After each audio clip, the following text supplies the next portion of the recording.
Amén. Amén, hermanos. Pues vamos a ir hacia adelante. Sabéis que estamos ya en el mes de septiembre. Increíble cómo ha pasado ya el verano. Para muchos seguro que ha pasado a una velocidad de vértigo.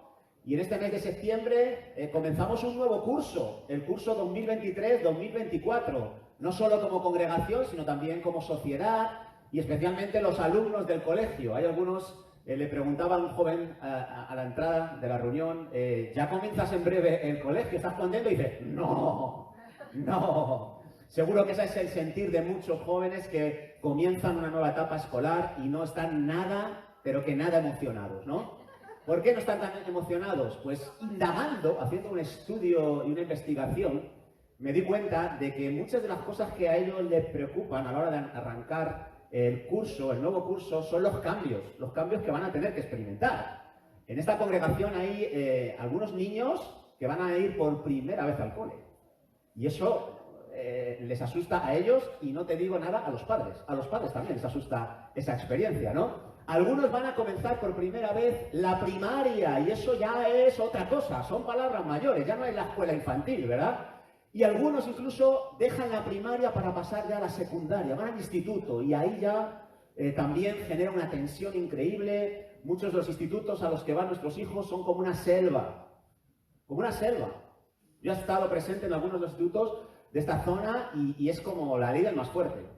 A ver quién sobrevive a todo lo que conlleva ir al instituto. Y otros ya pasan al bachiller, otros a la universidad. Son cambios. Cambios de etapa, cambios de profesores, cambio en las materias en las que van a tener que estudiar, cambios de compañeros de clase, cambios, en definitiva, que generan mucha tensión a estos jóvenes que son muchos de ellos nuestros hijos. Pero también a los adultos les vienen una serie de cambios al arrancar un curso, ¿sí o no? ¿Crees que no? ¿Que te vas a librar de ello? ¿Sabes una cosa? Algo seguro que te va a suceder en esta nueva etapa es que vas a experimentar numerosos cambios en tu vida. ¿Por qué? Porque los cambios son parte de la vida. Son parte de la vida y no sé en qué espera los vas a experimentar tú, pero algunos van a experimentar un cambio de trabajo en esta nueva etapa. Algunos van a experimentar un cambio de salario, unos al alza y otros a la baja. Pero un cambio, en definitiva. Algunos van a cambiar de vivienda, algunos van a cambiar de iglesia, algunos van a tener que cambiar de amistades, porque su círculo íntimo se desmoronará o porque se tienen que ir sus amigos a otro lugar. El caso es que los cambios son parte de la vida y necesitamos entender que los cambios vienen porque los necesitamos y necesitamos entender también que tenemos que desarrollar una actitud adecuada ante los cambios. La manera en la que tú enfrentas los cambios puede ser decisiva para tu crecimiento, para tu progreso o para tu estancamiento. Así que, ¿qué actitud tienes tú ante los cambios que vienen por delante? ¿Tienes una actitud de apertura, de emoción, de estar atento o estás totalmente cerrado a los cambios? ¿Cuál es la actitud que tienes ante esta realidad que son los cambios? Pues quiero hablar acerca de esto. En esta mañana quiero hablar acerca de los cambios que se avecinan para tu vida, ¿vale? Y quiero hablar también sobre todo de cuál va a ser la actitud. Quiero hacerte pensar en cuál va a ser la actitud ante los cambios que se avecinan. Y si es de resistencia, quiero que también pienses por qué te resistes al cambio. ¿Por qué te resistes al cambio? Así que vamos a verlo en la palabra de Dios y para ello me gustaría que pudierais acompañarme a Hechos capítulo 10. Hechos capítulo 10. Quiero hablar de dos personajes que están a las puertas de un nuevo curso, de una nueva etapa en sus vidas. Una etapa que va a conllevar cambios en ellos y quiero que analicemos cuál es la reacción de cada uno de estos personajes ante esta nueva etapa, ante estos cambios que se avecinan para su vida y a ver a quién te asemejas tú de estos dos personajes, ¿vale? Vamos a ir a Hechos, como digo, capítulo 10, vamos a ir leyendo poco a poco y vamos a ir comentando los versículos. Comencemos desde el versículo 1, dice así: había en Cesarea un hombre llamado Cornelio, y este es el primer personaje del que quiero hablar, Cornelio, ¿vale? Vamos a ver un poco lo que se nos dice acerca de él. Dice que era centurión de la compañía llamada La Italiana, era piadoso, temeroso de Dios, con toda su casa, y hacía muchas limosnas al pueblo, y oraba a Dios siempre. este vio claramente en una visión cómo a la hora novena del día que un ángel de Dios entraba donde él estaba y le decía, Cornelio. Y él mirándole fijamente y atemorizado dijo, ¿qué es, Señor? Y le dijo, tus oraciones y tus limosnas han subido para memoria delante de Dios. Vamos a dejarlo un momentito aquí, luego seguimos leyendo, pero para poner un poco en contexto y para hacer una presentación de este primer personaje, déjame decirte algo sobre Cornelio, cosas que nos menciona este texto. En primer lugar, nos dice que este hombre vivía en Cesarea. ¿Sabes dónde está Cesarea? Está en el actual territorio que le corresponde a la nación de Israel, en la parte noroeste de ese territorio. Está junto al mar Mediterráneo. Y Cesarea, en aquella época, era una capital romana de la provincia de Judea. Era una ciudad eminentemente gentil. La mayoría de la gente que vivía allí, aun estando ubicada en el territorio de Israel, eran gentiles. Y porque estaba habitada por gentiles, ¿sabes qué pasaba? Que los judíos ortodoxos, los judíos celosos de su nacionalidad, ni siquiera pisaban esta región de Cesarea, ni para visitar, ni siquiera de paso iban por allí. Porque ellos no querían mezclarse con aquellos que no eran judíos. Así que era un lugar estigmatizado por los judíos, un lugar dominado por los gentiles, dominado por los romanos, y ahí vivía este hombre llamado Cornelio. ¿Y a qué se dedicaba? Lo hemos leído. Era centurión de una compañía de soldados llamada la Italiana. Era un jefe de 100 soldados. 100 soldados estaban a su cargo. Era un hombre de autoridad, un hombre de clase media alta. Todos los soldados venían de la capital del imperio, de Italia. Todos eran gentiles. ¿Qué más se nos dice de Cornelio? Se nos dice que era piadoso y era temeroso de Dios. Era una persona con fe. Era una persona con inquietudes espirituales. Una persona que buscaba a Dios. ¿A qué Dios? Pues todo parece indicar que era el mismo Dios de los judíos. Aunque no era convertido al judaísmo. De hecho, en el versículo 3 del capítulo 11 se nos dice que no era circuncidado, no practicaba el judaísmo tal cual, pero sí que había detectado que algo de cierto, algo de verdad había en el judaísmo y le había atraído, le había seducido hasta el punto de que muchas de las cosas que hacían los judíos, Cornelio las practicaba. Oraba, dice, siempre. ¿Eso qué quiere decir? Siempre que los judíos oraban, 3 veces al día oraban ellos. Él era un hombre que practicaba ese tipo de rituales. Y por eso nos dice el capítulo 10, versículo 22, que no lo hemos leído, que este hombre tenía buen testimonio en toda la nación de los judíos. Era un hombre que, aunque no era judío, decían, bueno, no está lejos. Es como solemos decir aquí, hoy en día, es buena gente, solo le falta convertirse, ¿no? Pero es buena gente. Pues era algo así, parecido, Cornelio. Dice que no solamente él era piadoso y temeroso de Dios, sino que también toda su casa. ¿Qué cualidad más interesante tenía este hombre? No solamente su fe era algo privado, algo individual, algo que solo él practicaba, sino que era un hombre que lideraba a su familia en esa misma fe. Era un hombre que gobernaba bien su casa, que instruía a sus hijos en la fe que él profesaba. Y también dice que hacía muchas limosnas al pueblo. Era un hombre generoso. Un hombre con un corazón tierno, sensible. Sabéis que las limosnas están asociadas a la ayuda que se le da a los más necesitados, a los desfavorecidos. Así que este hombre se preocupaba por suplir necesidades de gente desfavorecida. Así que era una persona bastante interesante. Dice también que tuvo una visión. Claro, en esa situación, probablemente en uno de esos momentos en los que él oraba, y nos dice otro pasaje que ayunaba, estaba orando, ayunando, no sabemos por qué ayunaba, qué era lo que le estaba pidiendo a Dios en ese ayuno, en ese momento de intercesión, pero puedo hacerme una idea de que este hombre, que era piadoso y temeroso, tenía una inquietud profunda por algo más para su vida. No lo sabemos a ciencia cierta, pero es que lo que sucede a continuación nos puede revelar cuál era su oración. Y yo estoy seguro, hermanos, de que él estaba diciendo, sí, veo que el judaísmo tiene algo de verdad. Veo que las escrituras que ellos comparten, los judíos, tocan mi vida y siento que hay algo de verdad ahí. Pero siento que es algo incompleto. Siento que falta algo en el judaísmo. Siento que hay algo que tiene que cerrarse y quiero averiguarlo.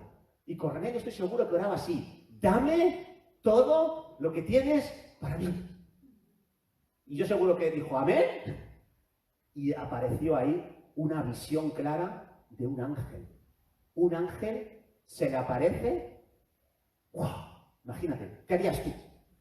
Si estás orando, Dios mío, ayúdame para saber cuáles son las decisiones que tengo que tomar en la educación de mis hijos. Se te presenta un ángel.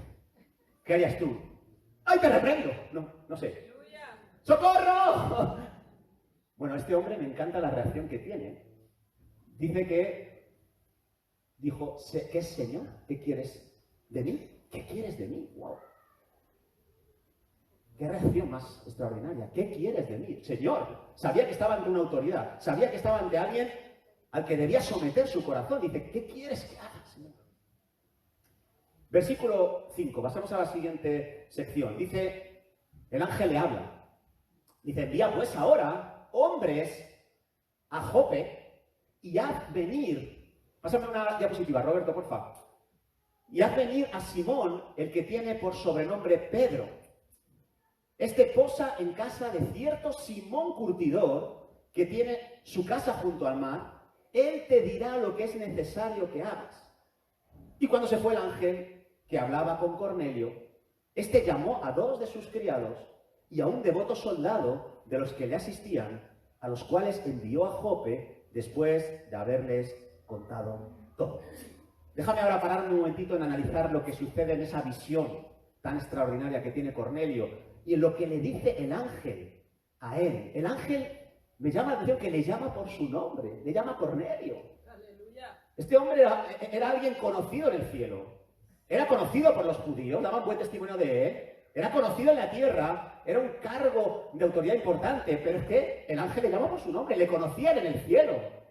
Y dice algo más, dice: tus oraciones y limosnas han llegado al cielo, han agradado a Dios. Y esto, permitidme abrir un paréntesis aquí, nos deja entrever que nuestras obras aquí en la tierra pueden ser como una especie de sacrificio vivo que es elevado al cielo y puede llegar a conectar con Dios. ¡Aleluya! Y pueden provocar que Dios se agrade con nosotros. Ahora, antes de cerrar el paréntesis, déjame decirte algo: tus obras nunca te van a salvar. Eso no va a suceder, nunca, nunca. Que yo he dado limosna a los pobres desde que tengo uso de razón. ¿Tendré que ser salvo? ¿Tendré que ir al cielo? No, las obras no son para ganar la salvación. Las obras son para dar testimonio de Dios. Las buenas obras son necesarias para que los hombres las vean y glorifiquen a Dios. Pero las obras no nos van a salvar. Así que si tienes la intención de hacer muy buenas obras para ganarte puntos y contrarrestar las cosas malas que has hecho y en definitiva que te salga a favor el saldo y que llegues al cielo, no va a suceder nunca. Ya puedes hacer las obras que quieras, nunca vas a salir en positivo ante Dios. Nunca, nadie se va a poder justificar por causa de sus obras. Necesitamos el sacrificio de Cristo que hemos estado recordando hoy. Pero las obras son importantes y como creyentes tenemos que devolvernos la conciencia de decir: las buenas obras son importantes, provocan cosas en el cielo y en la tierra. Y eso fue lo que sucedió con Cornelio. Quiera Dios que seamos una iglesia en este nuevo curso de buenas obras. No necesita Dios nuestras buenas obras, pero este mundo sí necesita nuestras buenas obras. Me gusta lo que dice Lutero: Dios no necesita mis buenas obras, pero mi vecino sí. Las buenas obras las necesitan los que están a nuestro alrededor, para que vean a Dios en nosotros.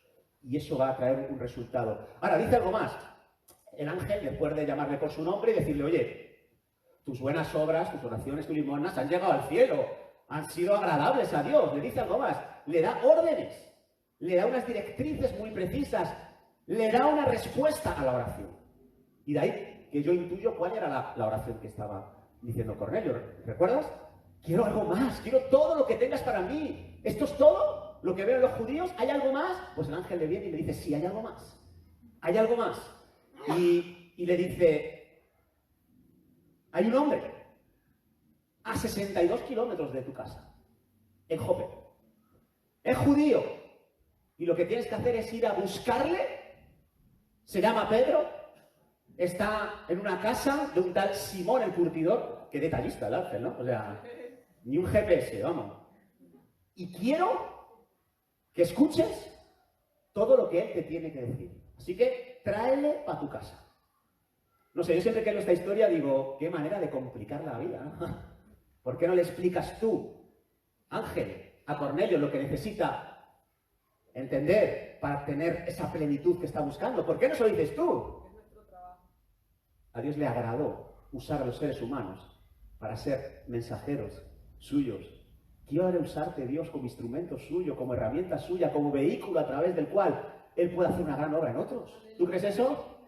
Lo hemos estado recordando durante estos miércoles de agosto. Dios quiere usarte poderosamente y Dios te ha capacitado para ello. Así que descubre tus dones y ponte en marcha para hacer de este mundo un mundo que glorifique a Dios. Dios quiere usarte, Dios quería usar a Pedro para con Cornelio. El ángel lo podría haber hecho, pero no es el plan prioritario de Dios.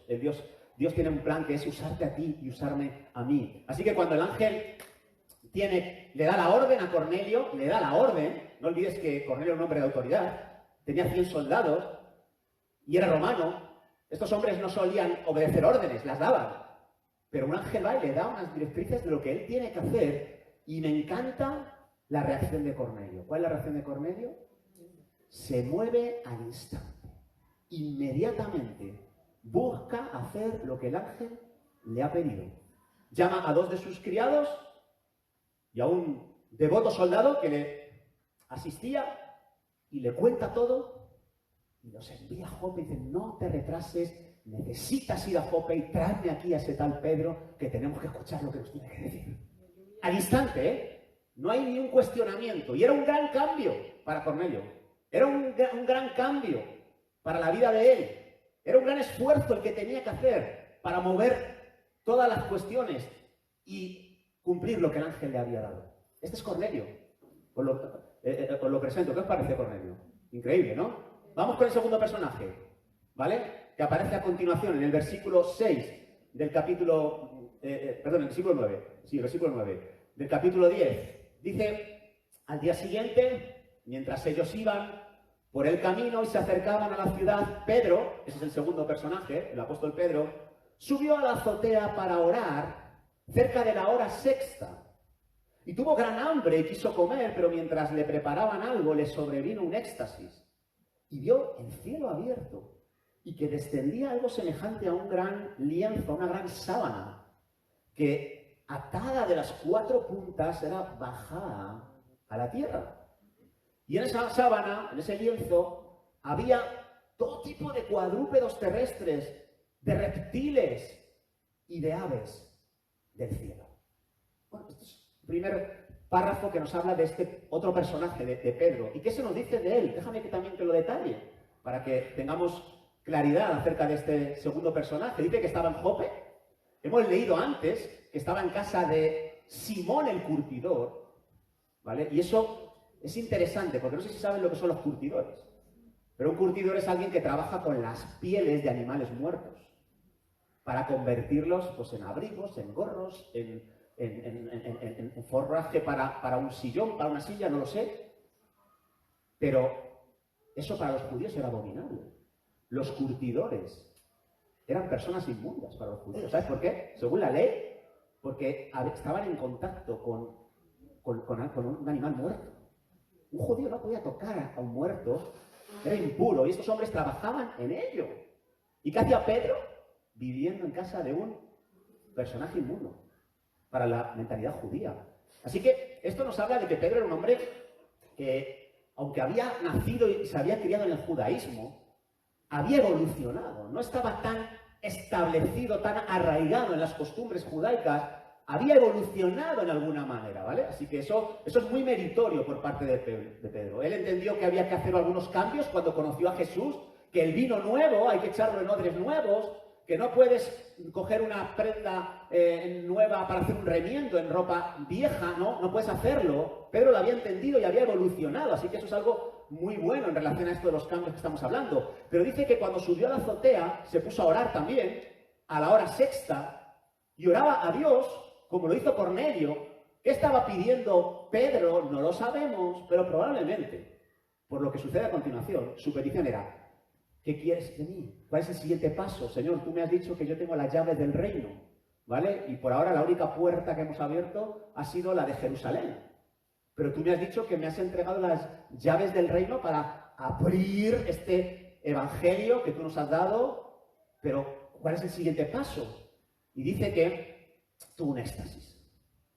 Tuvo un éxtasis, estaba hambriento, pero él no dejó de orar y vio una visión en el cielo, ¿vale? Y hemos visto que esa visión extraordinaria tenía que ver con que se abre el cielo y hay una especie de mantelito, estos manteles como los que nos llevamos a hacer un picnic con nuestra esposa, con nuestra familia, y encima de ese mantel, suspendido en el aire, cogido por las cuatro puntas, dice que había un montón de comida.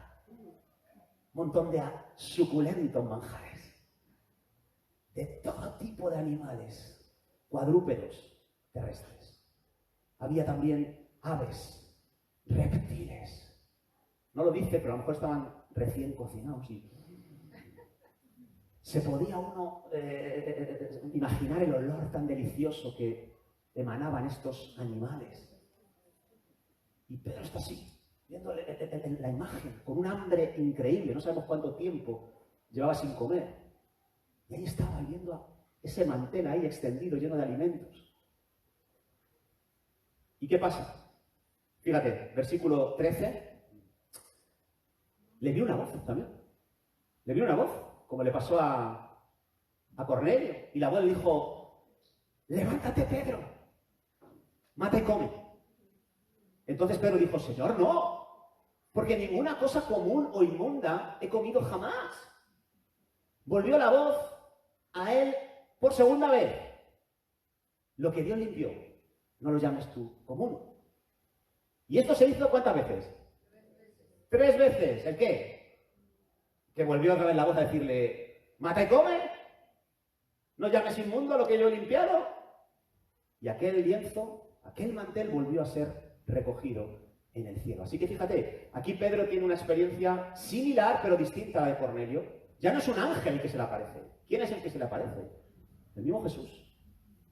El mismo Señor Jesucristo. Y en una voz audible, ¿vale? Le da las instrucciones que él necesita. Dice: levántate, come, mata y come, Pedro. Dios ha limpiado estos animales, no los llames impuros. Vamos, acércate a ellos. Se hizo hasta 3 veces. ¿Por qué? ¿Por qué fue necesario hacerlo 3 veces y el ángel solo hizo una? ¿Por qué? Porque Pedro dijo: Señor, no. No, no, no. Alguien, un autor muy conocido, dijo que nunca puedes usar en la misma frase el término Señor y no. Que no se puede. Es una contradicción. Si es Señor, es sí y amén. Pero Pedro, que había evolucionado en su pensamiento mucho, aún le quedaba por evolucionar más. Y ante un desafío divino, un desafío del mismo Señor Jesucristo para él, Pedro se resiste hasta en 3 ocasiones a aceptarlo. Señor, no. No, no, no, no, no, no, no, porque eso es inmundo. ¿Le vas a dar lecciones al que ha escrito la Biblia? ¿Le vas a dar lecciones a quien ha dicho qué es puro y qué es impuro? Señor, no, que no, que no, que no, no. ¿Te has vuelto loco? ¿Te has levantado con el pie izquierdo, Señor? Esto no es de Dios, esto no es de Dios. Y Dios le está llamando a aceptar algo y él lo está rechazando constantemente. Y llega un momento en el que ya Dios no resiste más. Se recoge el lienzo y desaparece. Y se queda un momento ahí de tensión importante. ¿Qué está pasando? ¿Qué está pasando? Me encanta esta actitud de Dios, porque Dios, mira, te ama tanto que va a intentar convencerte, te va a intentar reconvenir cuando tú respondas con resistencia, pero llega un momento en que Dios dice: venga, basta, te dejo, a que tú recapacites. Y eso fue lo que hizo Pedro. Fíjate en lo que sucedió a continuación, versículo 19. Y mientras Pedro pensaba en la visión, le dijo el Espíritu, qué misericordia tiene el Espíritu con nosotros, ¿eh? A los que somos cabezones como Pedro, a los que nos resistimos a aceptar lo que Dios nos quiere para nosotros, vale, nos deja un poquito pero vuelve otra vez para insistir. Qué bueno, gloria a Dios por ello, ¿verdad? Que el Señor no nos deja a merced de nuestra necedad. Él insiste nuevamente a través del Espíritu y le dice, hey, justo ahora hay 3 hombres que te están buscando ahí abajo. ¿Cómo? ¡Tilín! Ahí va, qué casualidad. Levántate, pues, desciende, no dudes en ir con ellos, porque yo los he enviado. Así que en ese momento, 3 hombres, mientras él está pensando, cómo Dios hace coincidir, ahí te das cuenta de la soberanía de Dios, tiene el control de todos los detalles de tu vida. Y justo cuando tú estás pensando en el significado de lo que acaba de suceder, te llaman a la puerta. Y el Espíritu dice, ven, ábrelos, ábrelos. No dudes en ir con ellos. Y yo creo que ya ahí empezó a recibir entendimiento de esa visión. Los animales inmundos son un símil. Corresponden a personas que han sido llamadas inmundas por los judíos. Son los gentiles. Desciende, hay 3 gentiles en la puerta de tu casa. Y asegúrate de que no vas a desecharlos. Versículo 21. Entonces Pedro, descendiendo a donde estaban los hombres que fueron enviados por Cornelio, les dijo, ve aquí, yo soy el que buscáis. ¿Cuál es la causa por la que habéis venido?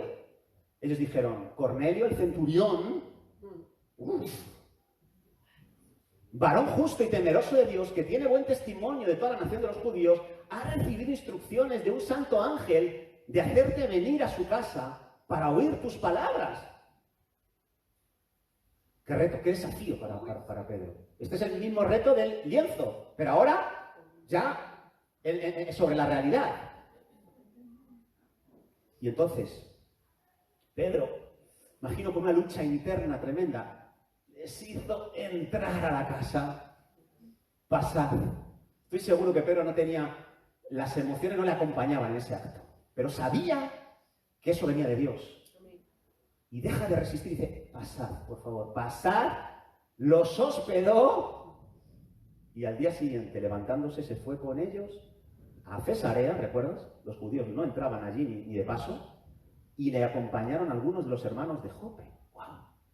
Así que ya es un Pedro distinto. Ya no es un Pedro que dice, Señor, no. Ahora dice, venga, pasad, pasad. Venga, dormid aquí. Venga, mañana iré para allá con vosotros. Qué lucha, qué lucha, qué lucha. Yo puedo sentir esa lucha de Pedro, haciendo lo que no quiero, ¿no? El apóstol Pablo nos habla en Romanos 7 que dice que lo que quiero hacer eso no hago y lo que hago es lo que no quiero hacer, ¿no? Pues un poco Pedro estaba viviendo esa situación. Si puede ser que pase de mí esta copa, que se vayan a dormir a otro sitio y que vaya otro a Cesarea. Pero no, era la voluntad de Dios para él. Y fijaos, en el versículo 24, al otro día entraron en Cesarea y Cornelio les estaba esperando allí como un bebé que tiene ganas de tomar el pecho de su madre, ¿no? Estaba ahí hambriento, pero calla, que no estaba solo. Dice que había convocado a sus parientes, a sus amigos más íntimos. Este Cornelio era un crack. Tiene un don evangelístico el hombre. Era un hombre extraordinario. Y entonces dice que Pedro llegó allí abriendo su boca y dijo, wow, pues sí, pues en verdad, ahora comprendo que Dios no hace acepción de personas. Ahora, Pedro, que llevas 3 años con Jesús, que te lo ha dicho hasta la saciedad, id y predicad el Evangelio a todas las naciones. Y él, ahora entiendo, amigo. Bueno, pues algunos somos así. Aprendemos las lecciones un poco más tarde de lo que deberíamos. Y a veces cambiamos la mentalidad a través de la presión, del sufrimiento. Y eso lo hace Dios, porque te ama. Pedro, ¿sabes por qué fue a Cesarea? Por presión. Porque el Señor le pegó un empujoncito. Y a veces tiene que suceder así, porque el cambio es inevitable. Si tú estás en Cristo, has de ser una nueva criatura. Las cosas viejas tienen que quedar atrás y las nuevas tienen que ser las que tú empieces a abrazar. Ese cambio es inevitable si estás en Cristo Jesús. Si no estás en Cristo Jesús, no. Pero si tú eres un creyente sincero, devoto, con ganas de ser como Cristo, el cambio es inevitable para ti. Y por la gracia de Dios que lo vas a llevar a cabo el cambio.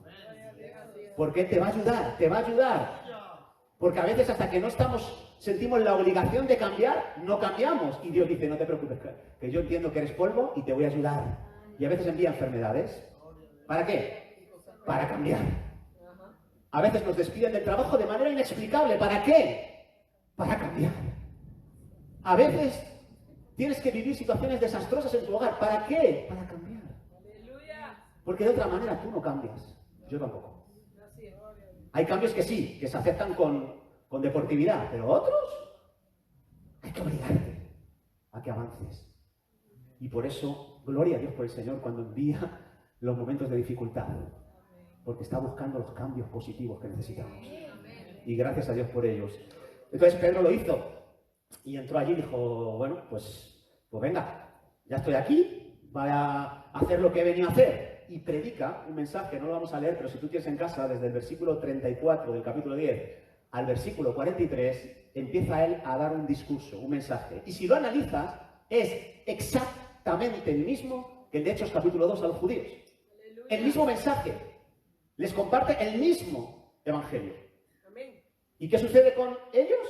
Versículo 44 dice, mientras aún hablaba Pedro, ni siquiera había terminado el mensaje, estas palabras, al Espíritu Santo cayó sobre todos los que oían el discurso, y los fieles de la circuncisión que habían venido con Pedro se quedaron pasmaos. Dijeron, ¿qué? ¿También sobre los gentiles se derrama el don del Espíritu Santo? Lo mismo que nos ha sucedido a los judíos en Pentecostés, ¿es lo que les está pasando a los gentiles? Porque les oían a que hablaban en lenguas y que magnificaban a Dios. ¡Wow! Así que mismo mensaje, mismos resultados. Y el cambio empieza a fraguarse en el seno de la iglesia primitiva. Por fin, y ya iban tarde, se abren a la posibilidad de que el Evangelio sea también para los gentiles. Y ese cambio trajo gozo, pero para todos. ¿Para todos? ¿Todos aceptaron de buena gana esos cambios? Fíjate lo que dice el capítulo 11, versículo 1. Capítulo 11, versículo 1. Oyeron los apóstoles y los hermanos que estaban en Judea que también los gentiles habían recibido la palabra de Dios, que también los gentiles habían recibido el don del Espíritu Santo, que también los gentiles magnificaban a Dios de la misma manera que ellos, que hablaban en otros idiomas. Y cuando Pedro subió a Jerusalén, le hicieron una fiesta de alegría, de celebración y bienvenida. Disputaron con él los que eran de la circuncisión, diciendo, ¿por qué se te ha ocurrido a ti entrar en casa de hombres incircuncisos? ¿Por qué has comido con ellos? Si supieran que Pedro los alojó en Jope, madre mía, la que se hubiera liado, ¿no? ¿Pero cómo has hecho eso? No puedes hacerlo, eso es imposible. Estás poniendo en peligro el Evangelio. Eso no es lo que nosotros hacemos. Claro que no. Pero es lo que vosotros debéis hacer. ¡Aleluya! Hubo un cambio de mentalidad ahí, pero hubo resistencia. Hubo resistencia en el seno de la iglesia, en esta iglesia, hermanos, que había recibido el Espíritu Santo en Pentecostés, en esa iglesia que estaba llena del Espíritu Santo, en esa iglesia donde había milagros y señales. Hubo resistencia a la voluntad de Dios. Y Pedro intenta presentar argumentos, no lo vamos a leer hoy, pero si lo quieres leer, en el capítulo 11, Pedro les explica lo que ha sucedido. He tenido una visión de Dios, el mismo Jesucristo, en voz audible, me habló de que fuera a casa de Cornelio. Y luego el Espíritu Santo me habló después de la visión. Y yo recordé las palabras de Jesús, que dijo que fuéramos a todas las naciones a predicar el Evangelio. Y claro, no tuve más remedio que ir, y cuando voy, veo los mismos resultados. Así que, hermanos, esto es de Dios y esto es beneficioso. Este es el mensaje que el apóstol Pedro está transmitiendo. Entonces todos dijeron, vale. Será beneficioso. Si tú lo dices y lo expresas así, será beneficioso. Ya veremos, algunos, yo seguro, seguro que dirían, ya veremos. Yo, por si acaso, me voy a mantener un poquito al margen. Y la historia de la iglesia primitiva nos enseña que algunos que habían nacido de nuevo se mantenían al margen de los gentiles porque tenían dudas. Algunos se mantenían al margen de Pablo, el apóstol, porque tenían dudas de su conversión. Siempre hay gente con dudas, siempre hay gente con escepticismo, con cuidado, que no, esto no puede ser esto, que venga de Dios, ¿no? Vale, algunos no molestaron mucho, pero se mantuvieron al margen. Pero fíjate, lo beneficioso que fue recibir a los gentiles como hermanos y hermanas en Cristo, como miembros del mismo cuerpo, de la misma familia, porque fíjate, y con esto termino la lectura de versículos, el capítulo 11, versículo 27, fíjate si fue beneficioso el que los gentiles formaran parte de la iglesia de Cristo. Dice que en aquellos días unos profetas descendieron de Jerusalén a Antioquía. Antioquía era una iglesia gentil, una iglesia en la que había mayoritariamente personas de otras naciones. Dice que levantándose uno de esos profetas llamado Ágabo, daba a entender por el Espíritu que vendría una gran hambre en toda la tierra habitada, la cual sucedió en tiempo de Claudio. ¿Y sabes dónde fue el lugar donde la hambruna golpeó más fuertemente? Jerusalén. El lugar donde estaban los judíos formando parte de la iglesia. Y entonces los discípulos de Antioquía, gentiles, cada uno conforme a lo que tenía, determinaron enviar socorro. ¿A quiénes? A los hermanos que habitaban en Judea. Los de Judea estaban muriendo de hambre. Estaban con una escasez increíble. Y los discípulos gentiles de Antioquía son los que deciden dar con sacrificio y esfuerzo para que ellos no les falten. Y dice que, lo cual, en efecto hicieron, enviándolo a los ancianos por mano de Bernabé y de Saulo. ¡Qué tremendo! ¡Qué tremendo! ¿Era beneficioso el cambio, sí o no? ¿Era necesario incorporar a los gentiles? Por muchas razones, pero una de ellas es porque te habías ganado un nuevo grupo de hermanos y hermanas que pueden estar acompañándote en los momentos de mayor crisis en tu vida. Una nueva familia está ahora de nuestra parte. Tenemos más apoyo, más acompañamiento que el que teníamos antes. ¡Wow! Increíble. Así que, hermanos, esta historia de Cornelio y de Pedro es una historia muy importante para la vida de la iglesia. Una historia muy importante para el Evangelio de Jesucristo. Es una historia tan importante que aparece 3 veces relatada en el libro de Hechos. Y es importante, entre otras cosas, porque nos habla de la necesidad que tenemos de abrirnos a los cambios que Dios quiere proponer para nuestras vidas. Es una historia que nos recuerda que no siempre estamos preparados para asumir los cambios que Dios tiene para nuestras vidas. Es una historia que nos recuerda que la naturaleza humana suele con frecuencia resistir el cambio. ¿Te sientes identificado con esto? Solemos ser personas que nos resistimos a cambiar, incluso a cambiar en aquellas áreas que son beneficiosas para nuestra vida. Y necesitamos cambiar el chip al inicio de este nuevo curso 2023-2024.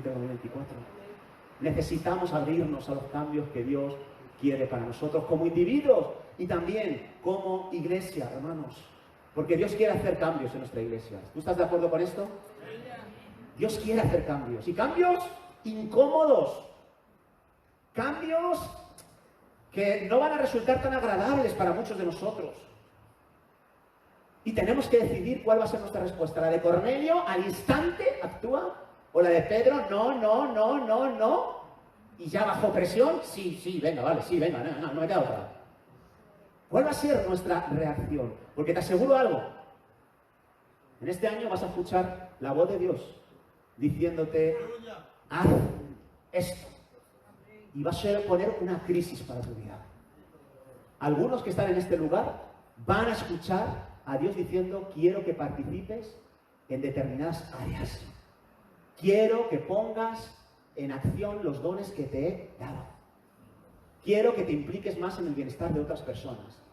No, señor, que yo tengo muchos planes personales, que tengo una agenda muy apretada. Y Dios te va a decir, no desobedezcas, no resistas esta directriz que te estoy dando. Algunos van a escuchar de parte de Dios el llamamiento a ser líderes, a liderar.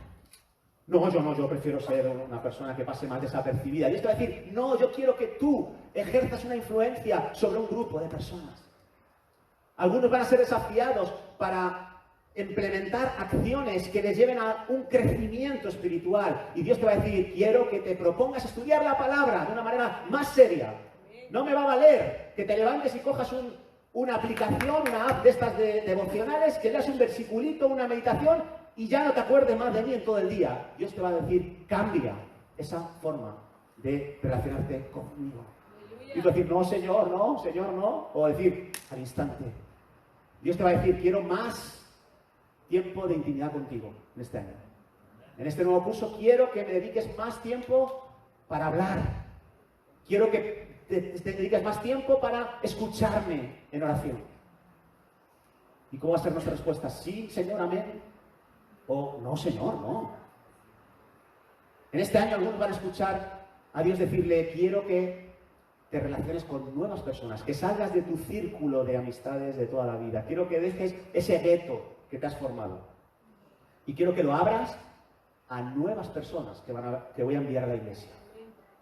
Quiero que invites a personas que no conoces para poder tener una comida con ellos, para tomar un café, para conocerlas. Quiero enriquecerte a través de otras personas que ahora no están en tu mente, no están en tu agenda. ¿Y tú qué vas a decir? No, Señor, que yo tengo ya mis amigos de toda la vida y ya de ahí no me muevo. Dios te va a decir, quiero que des un poco más de lo tuyo. Quiero que tomes lo material, lo económico y que puedas dar un poco más. Dios lo va a hacer también. Nosotros no vamos a presionar eso. No te equivoques. Nosotros no vamos a hacerlo, pero sí Dios pueda ponerte esa carga en tu vida para ir un paso más. Incluso, una de las directrices que estamos sintiendo claramente como iglesia es la de que nos conformemos, nos configuremos como congregación a partir de septiembre, también como grupos pequeños, que no solamente tengamos reuniones de grupo grande como estas. ¿Y cómo vas a responder ante esto, hermano? Quiero animarte a que respondas como Cornelio. Sí, Señor, heme aquí. Me incomodan los grupos pequeños, me voy a dar a conocer más de lo que me gustaría, voy a tener que soportar a personas que a lo mejor no me gustaría soportar, voy a tener que abrir mi hogar, voy a tener que... Pero sí, Señor, heme aquí. Quiero aceptar el cambio que tienes previsto para mi vida. ¿Cómo vas a reaccionar ante los cambios que Dios tiene para ti? Porque es importante, hermanos, porque todos los cambios que Dios te va a proponer son beneficiosos para ti. Y para los demás, y para la Iglesia de Cristo, y para la extensión de su reino.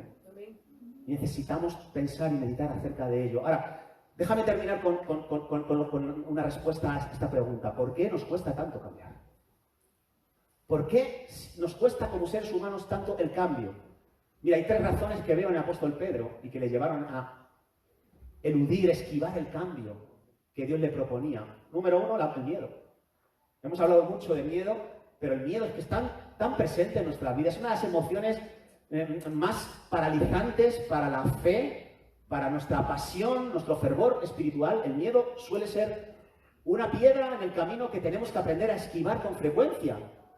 Y es que los cambios que Dios te quiere proponer pueden desencadenar pues una gran variedad de miedos, de preocupaciones en tu vida, y tienes que aprender a gestionarlas. El apóstol Pedro, cuando recibe la visión del lienzo, ¿tuvo miedo a qué? A lo desconocido. Yo jamás he tocado un animal inmundo de estos. Jamás me he visto en una situación como esta, y eso da miedo, claro.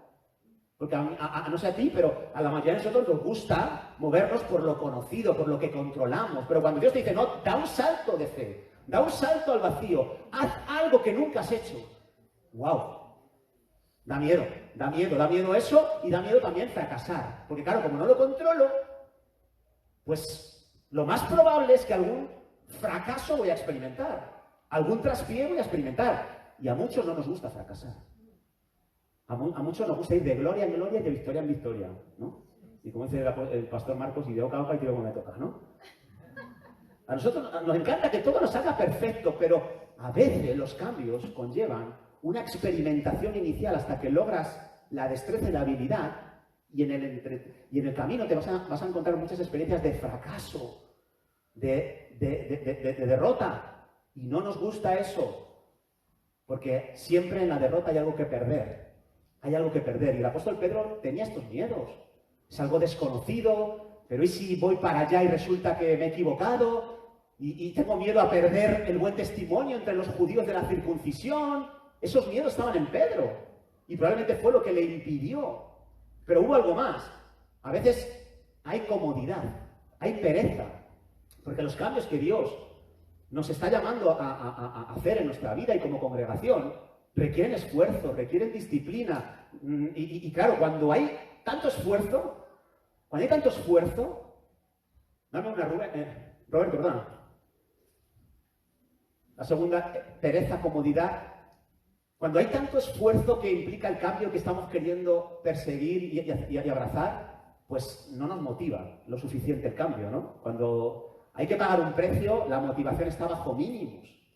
Y por eso es importante, cuidado con la comodidad, cuidado con la pereza.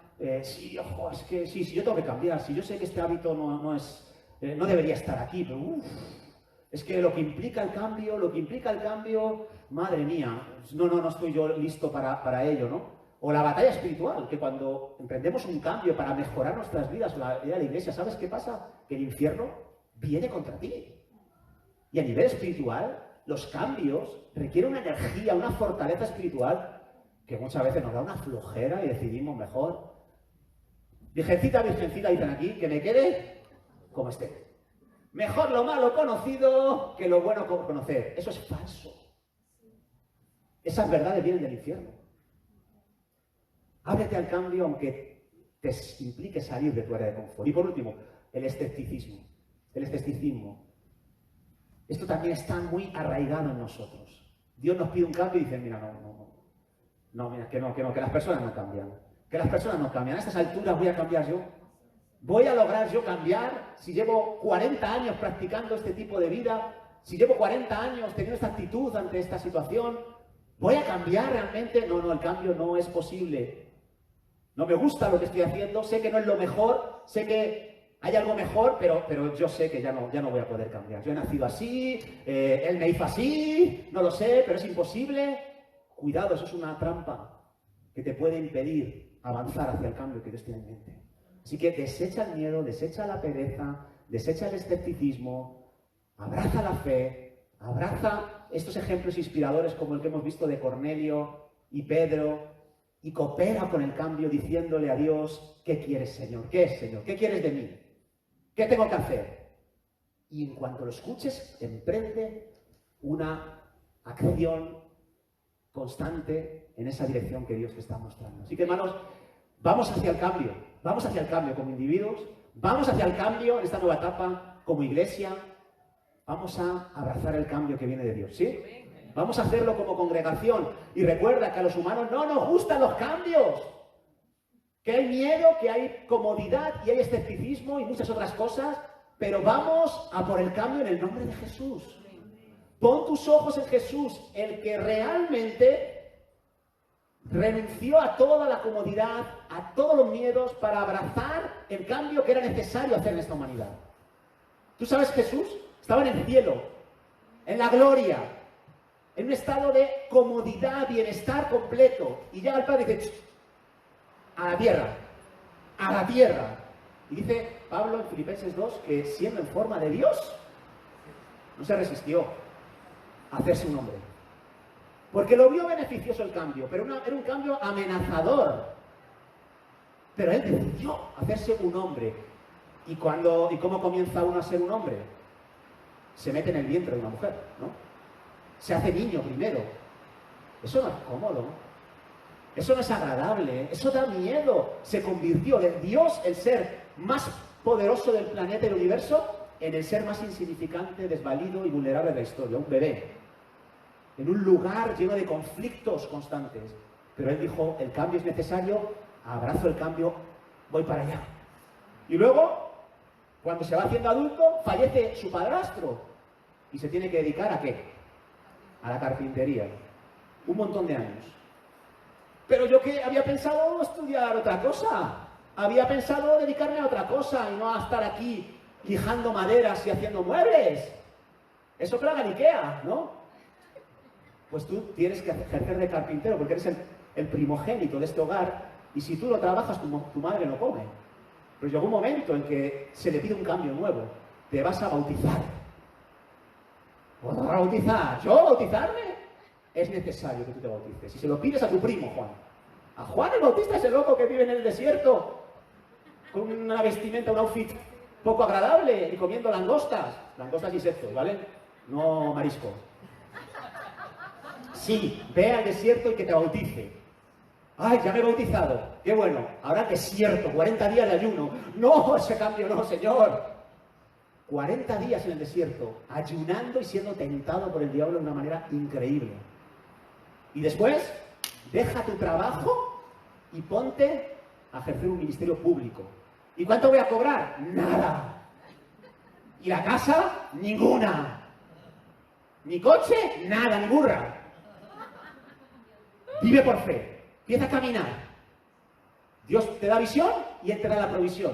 Pero tú, sal de tu área de confort. Y ahí está, ministerio público, y tú sabes, no fue nada fácil el ministerio público de Jesús, que nos gusta mucho resaltar los milagros que hizo y tal, pero cada milagro era respondido muchas veces con agresividad, violencia y hostilidad hacia su persona. Hasta tal punto que llegó un momento en que el Padre le dijo, ya sabes lo que te espera, ¿no? Sí, salvar a la humanidad, sí, pero ¿sabes cómo lo vas a hacer? Con la muerte en una cruz. Y como era 100% hombre, además de ser 100% Dios, ¿sabes lo que hizo Jesús? Se puso a orar. Señor, si puede ser que pase de mí esta copa, que pase de mí esta copa. ¿Hay otra manera de salvar al mundo? ¿Tiene que ser en la cruz? ¿Tiene que ser así? No. Si puede ser que pase de mí esta copa. ¿Y cómo oraba Jesús, Jesús sabía orar y tocar el cielo. Pero no había otra manera. No. Tiene que ser así como yo digo, dice el Padre. Tiene que ser en la cruz. Tiene que ser derramando hasta la última gota de tu sangre. Tiene que ser exponiéndote a tus enemigos y escuchando burlas e improperios de ellos. Tiene que ser así, de esa manera. ¿No podría haber un cambio? No. Y te van a abandonar todos tus amigos. Y te van a escupir, y te van a poner una corona de espinas. Pero antes te van a dar latigazos y se te va a desgarrar la piel. Y vas a coger infecciones y te van a burlar hasta los ladrones que van a ser crucificados a tu lado. ¿No puede ser de otra manera? No, tiene que ser así. Es lo beneficioso, es lo mejor. ¿Y sabes qué? Tú conoces el final de la historia. El proceso fue horrible. Hubo miedo en Jesús. Hubo dificultad en muchos momentos para avanzar a la par del Padre. Hubo escepticismo por muchos. Pero, ¿sabes? Dice el apóstol Pablo que por todo lo que aceptó Jesús en su vida, por todo lo que hizo Él, Dios le exaltó hasta dónde? Hasta el sumo. Dice, y le dio un nombre que es sobre todo nombre, para que en su nombre se doble toda rodilla, y el que sea capaz de confesar que Jesucristo es el Señor, pues también pueda ser salvo. ¡Wow! Ese es mi héroe, Jesús. Ese es el modelo que yo quiero seguir en mi vida. Y estoy bastante lejos de él, pero te aseguro que me propongo una vez más, al inicio de este nuevo curso, poner mis ojos en Jesús, el autor y consumador de los cambios que son necesarios, de la fe que se necesita para que tu vida cuente en esta humanidad. Y eso es lo que yo deseo para ti en este nuevo curso. Así que, hermanos, ¿por qué nos ponemos en pie? Y te animo a que medites sobre esto que hemos hablado hoy. La semana que viene quiero compartir otra palabra relacionada con lo que viene, con lo que nos viene. Y te animo a que estés preparado, preparada para responder a lo que Dios te va a pedir de la manera adecuada. Señor, gracias. Gracias. Cierra tus ojos unos instantes. Cierra tus ojos unos instantes. Y piensa en lo que ha de venir en el futuro.